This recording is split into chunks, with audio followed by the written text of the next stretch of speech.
Who ordered General Tso's chicken? So I had a couple requests in the comments to do another cooking video. It's obviously empty. I had another request to do a cooking video. They said, hey, make some General Tso's chicken. So I'm gonna make for you today the Laziji and General Tso's chicken. We can do two at once because you start off with the fried chicken thighs. So first off, I'm gonna talk to you guys about this new Bagotte 5-quart or 4.5 liter basket. This one goes from 180 to 400 degrees Fahrenheit or 200 Celsius. And you can set the timer for up to 60 minutes. This one has a larger LCD than the one we previously looked at. And there's buttons right on the LCD for all the different presets like chicken and fries and that sort of thing. So you guys could just click on the one you want, quick and easy to go. There's two reasons why you would want to use an air fryer. The most obvious reason is that you're not soaking and submerging your food in fatty oil. And they say that it can produce food that has 80% less fat. That's not 80% fewer calories, just less fat, which will in turn mean fewer calories. And if you're someone who's trying to, slim down a little bit and eat a little healthier, well, maybe an air fryer is what you need, because then when you have a craving for fried chicken or something, you can do it in the air fryer and save yourself on the calories. You still get that crunch and then savory crunch.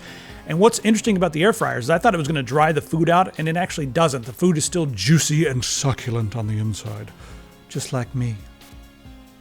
Now, there's not a lot of moving parts with this. You have the basket in the front, and that's two parts that slide out. You have a basket with like sort of slotted holes in the bottom. You slide it out, and just with the press of your thumb, you can remove the basket. It's like a basket-in-basket technology. One has holes and the other one on the bottom does not. And that's sort of a chamber that allows the air to go down and around, because basically this is an oven that fans the air around to crisp up your food. That's how it works. It's really simple. All right, are you guys ready to get down to business and cook some General Tso's chicken and some Laziji? That's my favorite. If you're in America and you've never heard of this before, you may have heard of it called Chongqing dry spicy chicken, or just Chinese dry spicy chicken, or sometimes just Sichuan dry chicken. And dry doesn't sound that appetizing, but trust me, it's not that dry. It's really juicy and delicious. This dish is chicken, a lot of peppers, and a lot of Sichuan seasonings.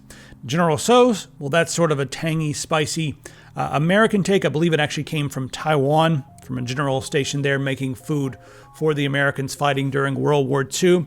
That's where General Tso's came from. So let's start off. We're going to make the chicken that's going to work for both of those. And I'm going to use chicken thigh because chicken thigh is tender, has more flavor, and it's a little juicier. But if you really want to, you can use chicken breast. Don't tell me in the comments because I will judge you. I want to let the chicken marinate for just a little bit, and also I want to give it a chance to sort of break down a little bit so that it's even more tender, but not too long. And I'm going to use the yolk of an egg. So just break apart an egg and sift it back and forth. Just get the yolk and throw that in there. And we can also throw some Shaoxing cooking wine if you have any. If not, don't worry about it. Just mix that in with a little soy sauce, maybe a little salt. This is not too important. You just want to kind of coat the chicken a little bit. Then prepare some cornstarch on the side with just a little bit of salt. We don't need to do a lot. And it's important to use cornstarch, or you can use potato starch, sweet potato starch, some type of starch, because that will maintain crispiness even once you get the sauce on top. If you're going to use flour, a lot of times you'll put the sauce on top and then it'll get soggy. It won't be crispy anymore. And you're like, why would I go to the Chinese restaurants? Is it so damn crispy? Well, that's because they use starch and then they fry it. And then sometimes they'll actually double fry it. That's another trick to get it even crispier and also make it so that it doesn't get all soggy when you pour the sauce on it. So we're going to keep it crispy even with the sauce on there. All right, you let that sit for 30 minutes or so, and then just go ahead and completely cover those in your cornstarch mixture. You can, if you wanted to throw this in a bag and shake it up, that's one easy way to do it. I did it in the bowl and then just transfer from one to the other. And I like to use one hand for wet ingredients, one hand for dry ingredients. That way you don't get a cakey mess on both of your hands.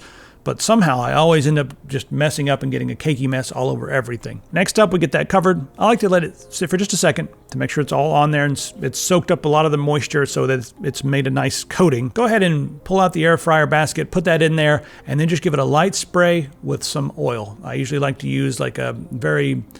you don't want to use olive oil. You want to use something that doesn't have any flavor at all. Or if you wanted some flavor, peanut flavored would be just fine. Sesame is going to be maybe a bit weird for this dish, but you can use peanut oil. You can use canola oil, safflower oil, or sunflower oil. Those are all going to be just fine. All right, so let's go ahead and put that into the cooking unit, and I'm just going to press the button for chicken nuggets and see how it is when it comes out. I might want to do a little bit more to make sure the outside's crispy, but that's the nice thing about this. You put it in there, and then when it comes out, you take a look at it and see if, hey, is this the crispiness I want? You could even grab one of them and pull it open, make sure it's done in the middle. If you have a food thermometer, you can go ahead and stab some of the bigger pieces and make sure it's the right temperature, but that's going to be up to you guys. I just pulled it out, broke one of them apart, looked at it and been like, yep, the chicken's cooked.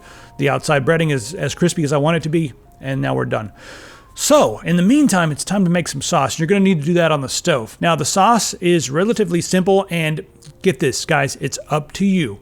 How you want to flavor this is up to you. Do you want it to have more of a vinegar flavor, or do you want it to have more of a sugar flavor, or do you want it to be a little saltier?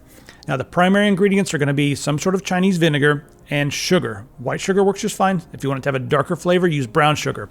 So I went for a darker flavor all around. I'm using Chinese black vinegar. And Chinese black vinegar does have a bit of a bite. It is a darker vinegar. So if you're going to use Chinese black vinegar, just know that you may need to use a little extra sugar, or just use less vinegar, maybe a little bit of water, but it's going to be up to you again. How tart do you want it? I think I made it a little bit too tart for Justin, to tell you the truth. Black vinegar and sugar. Combine these ingredients first. And the reason is, if you start introducing like salt or soy sauce, it's going to be hard to tell what you're making, and you may end up making it too sour or too sweet.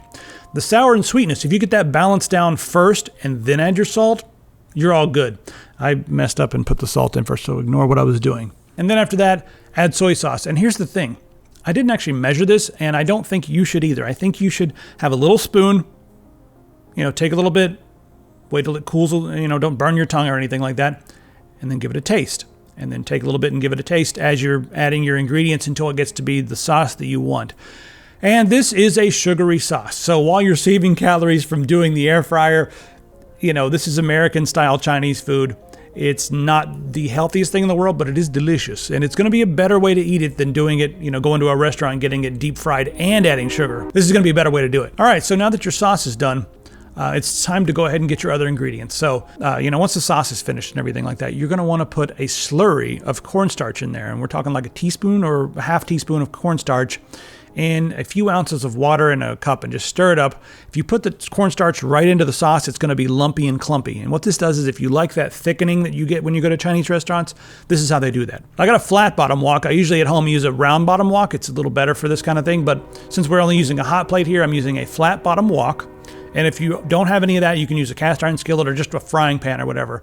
First thing you do is you're going to get a little bit of oil in there, get that going on like medium heat. Chopped up scallions, we got those. After the chopped up scallions have cooked for a few minutes and you start to see some caramelization and that sort of thing, some red chilies. If you want it to be a little spicy, just get some dried chilies. Cayennes are my favorite. They have really good flavor, and also you can get them in different spice levels. So just go ahead and throw those in there as well until it gets a little crispy. If you're going to eat the chili peppers, some blackening on there gives it a nice crunch. That's what I like to do, but you need a little bit of oil for that. So with whatever oil is left in the pan, go ahead and throw in a couple cloves of minced up garlic, or there's different ways to do this. I like to cut mine into slivers, about the same as like the scallions, so that I get little flavor medallions floating around. If you want the garlic to be everywhere, you can mince it.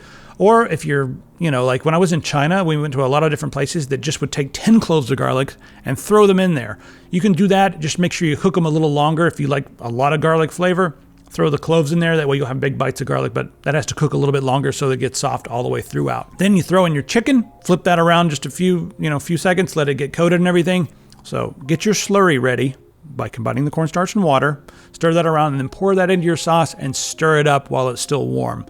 And as it cools down, you'll see that it gets thicker and thicker. And if you want it to be thicker, you just add more cornstarch, do the slurry method every time. And then you pour that over your chicken and it's ready to serve.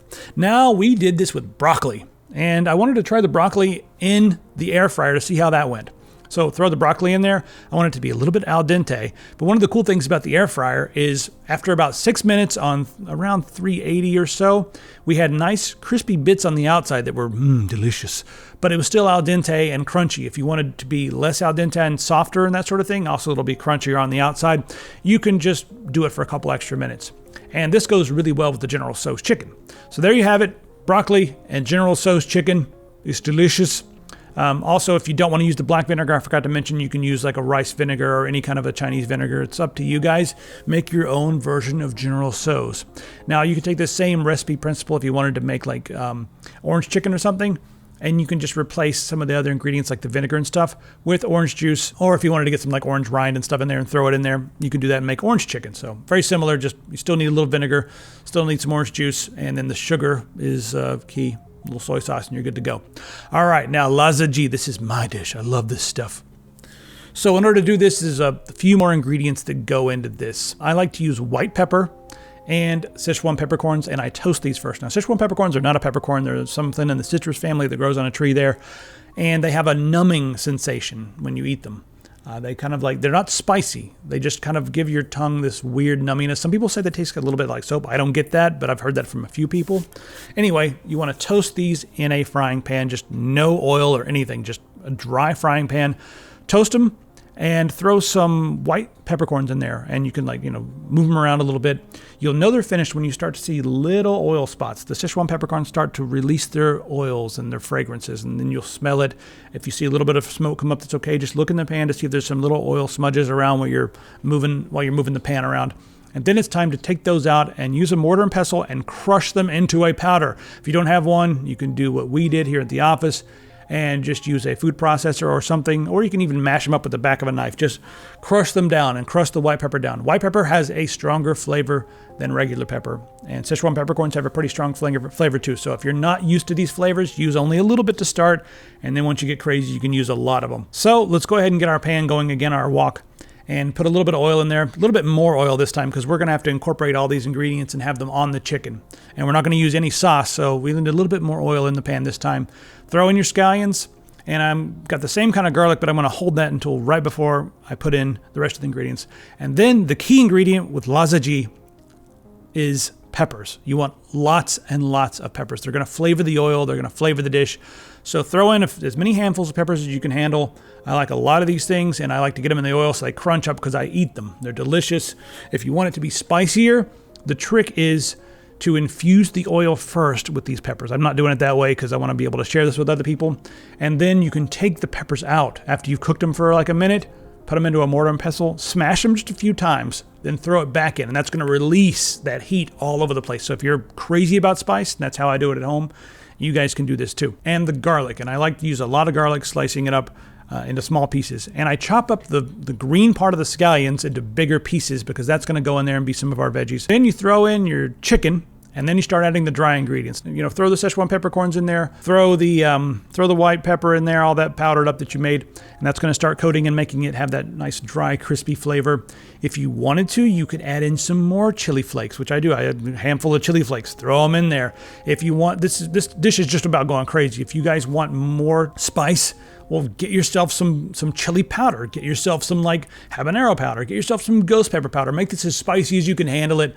If you don't want that, just don't do it. Cayenne powder, maybe a few shakes of that. But if you don't want it to be spicy, you can make this dish as spicy as you like. Even with the hot peppers, it can be kind of mild if you don't crush them up and don't throw any extra spice in there. Then I have a handful of chopped up cilantro, or you can use coriander if you want even more flavor. Coriander is basically just cilantro that is floured and therefore has that mature floured flavor. But cilantro is probably what I'm going to go with for this dish. Anyway, right before you're done, you just throw the chicken around in there so it gets coated in all this goodness. Then throw in your scallions. Throw in a little bit of salt as well. You want some salt in there because you're not going to use soy sauce. You don't want to get this soggy at all. And then throw in the cilantro for 20 seconds at the end, just to let it sort of wilt a little bit and release some of its flavor. And there you have it. Pour it into a bowl, pour it into a plate. You're done. Laziji is delicious. I know you guys in America, you like the American Chinese food, but once you try something like this, it's like, whoa, there's so many layers to this flavor, it's ridiculous. So there you have two different dishes, General Tso's and Laziji, both a little spicy. One's vinegary, one's really spicy, and it's more authentic Sichuan style. So pick which one you're going to make. Let me know in the comments if you guys try these. I want to mention this was way less cleanup than when I do this with, a bunch of oil, because you're not dealing with a bunch of oil, obviously. It was so freaking easy to clean afterwards. I was like, yeah, we're going to make this again.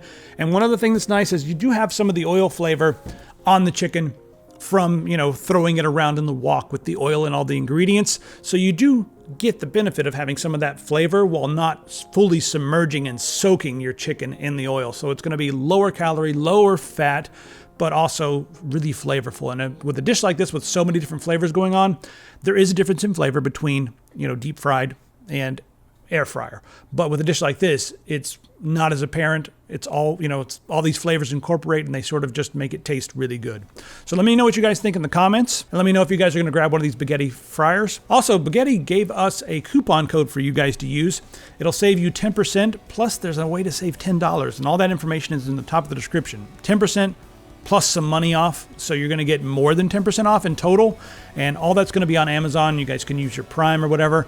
Again, that's Bagotte 5-quart air fryer, JWAF001A. All of the links for everything are in the top of the description, including those coupons. Go ahead and check them out there, and we'll see you guys later.